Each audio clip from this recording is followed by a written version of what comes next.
لتنشيط محتوى القناه الخاص ببوسترات الافلام، خليني كمان الفيديو ده اتكلم عن بوستر فيلم جلاس، وبيتم التحضير لفيديوهات مارفل اللي جايه. حابب اقول ان في فرق لما تعمل فيلم تلحق بيه موسم العيد برقاصه ومطرب، ولما تكون من اول فيلم بتفكر انك تعمل ليجاسي. وده اللي حصل في الثلاث افلام: امبريكابل سنه 2000، سبليت سنه 2015، واخيرا جلاس في 2019. انا ماليش دعوه الفيلم كان عامل ازاي، للاسف لضغط الوقت شفت النسخه الاتش دي كام، ويعني دي حاجه انا ما بحبش اعملها. تقول لي ما بتحبش تتفرج على الافلام المسروقه؟ اقول لك لا، ما بحبش اتفرج على الاتش دي كام، انا ببقى عايز المسروق بس بلوراي. المهم يعني الترجمه كانت سيئه جدا ومش راكبه على المشاهد، فحاولت اعتمد على السمع، لكن الصوت كمان كان سيء جدا، فسقط مني اغلب تويستات الفيلم، سواء نهايته غامضه بالنسبه لي. المهم خلينا في البوسترات وارجع للجمله اللي قلتها من شويه: انت بتفكر من اول فيلم اخر فيلم هيبقى عامل ازاي. فكانت من الحاجات المبهره ان بوستر فيلم امبريكابل لو حطيته جنب بوستر فيلم سبليت بشكل او باخر هتلاقي شروخ الازاز ماشيه مع بعض او متناسقه مع بعض. طبعا مش ماشيه مع بعض 100%، لكن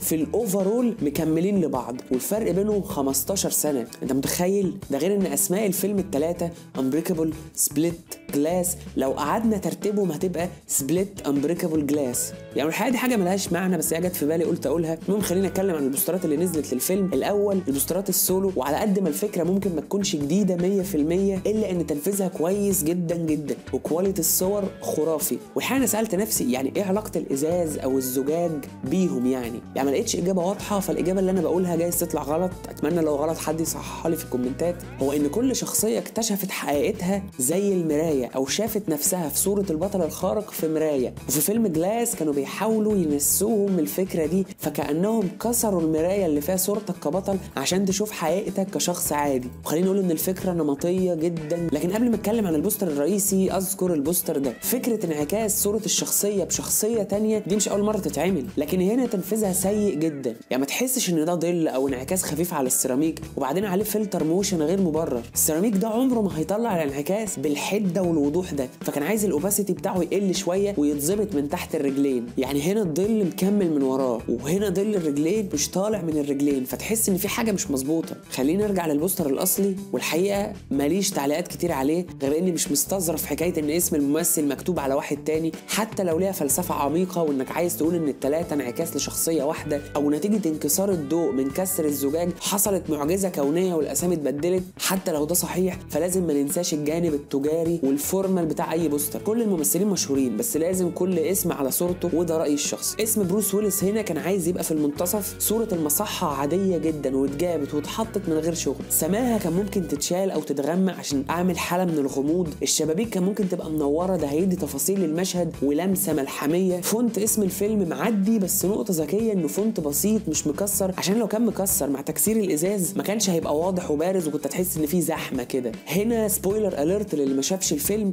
البوستر ده بترتيب الوانه اتعمل له ريفرنس في اخر لقطه في الفيلم. لو هتقارن ترتيب الالوان اللبس هتلاقيه ماشي في المشهد مع الوان اللبس في البوستر. والحقيقه دي مش من اكتشافي الشخصي، انا شفتها في فيديو على اليوتيوب كانت حاجه مبهره جدا فحبيت ان انا اشاركها يعني. اما ده فرائع ولامم تفاصيل مهمه ودقيقه جدا من كل فيلم، لكن مسحوم جدا. في النهايه انا اتوقع ايه من بعد فيلم جلاس في السلسله دي؟ الحقيقه ما اتوقعش حاجه، انا كلامي على البوسترات وبس. واي فيلم بالنسبه لي هو فيلم حلو، لان انا بعتبره عباره عن رحله ساعتين بروح فيها الواقع تاني، مش بركز في اخراج واداء ومونتاج ولا حاجه، انا باخد الرحله على بعض. وده يمكن السبب اللي بيخليني ما راجعش الفيلم، لاني مش هلاقي كلام اقوله، لان كل الافلام عجباني، لكن ممكن يبقى لي ملاحظات صغيره او اكون قريت مقال او سمعت فيديو حابب ان انا اشاركه معاك. فمن الحاجات اللي انا قريتها ان ممكن يبقى في جزء رابع هيتكلم عن ازاي مستر جلاس وكيسي وابن ديفيد دان هيتصدوا للمنظمه السريه ويبداوا يكتشفوا ذوي القدرات الخاصه ويجمعوهم. تقول لي زي الافنجرز؟ اقول لك بس مع نظره واقعيه شويه لفكره البطل الخارق، ما فيهاش الفانتازيا بتاعه الافنجرز، ويمكن حاجه دي بتشوفها في المشهد الاخير.